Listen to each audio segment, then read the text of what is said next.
So I'm Natalia Lebedinskaya. Awesome. And what would you say the mission statement of the Biennale is? So the mandate of the Biennale is to exhibit like international caliber, museum caliber public art in public space.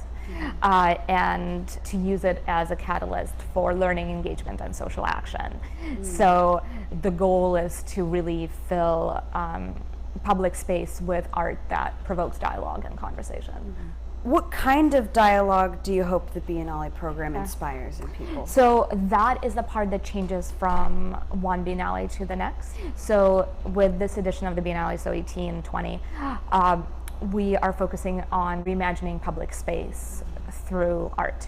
And reimagine, we spell cleverly with image in the middle in all caps. So it's really looking at the power of the image to transform public space. It means that we're looking for dialogues about how public space is used, who uses public space, who has access to it and who does not, and also how we can reimagine what it means to relate to each other in public space, what it means to be together in public space, and what it means to be a part in it. We are moving into a lot of alternative spaces.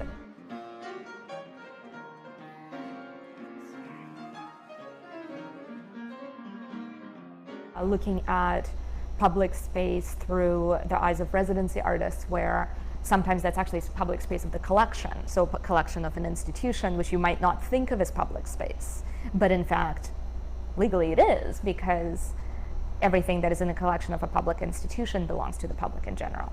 So those are some of the ideas that we're playing with. One of the artworks, Ajlan Garam's Paradise Has Many Gates, it was the one that kicked off the Biennale season last year. And it's a very elegant piece that's basically just a chain link fence mosque. You have such a focus in this program about diversity and multiculturalism. Yes. And what would you say the difference is?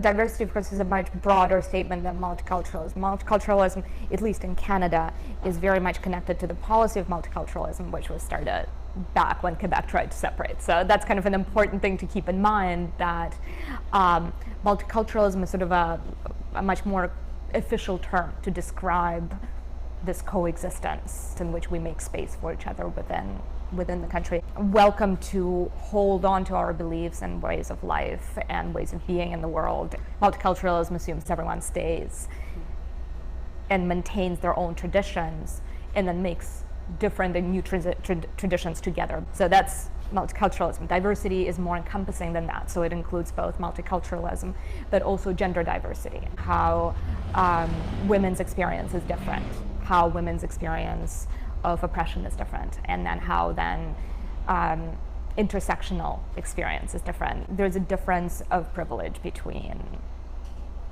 multicultural, like women within multicultural communities, women within the dominant community, LGBTQ rights, all of that as well. So gender diversity is a big part of that, and it's a big part of also relating to multiculturalism. So it's a web. It's a web.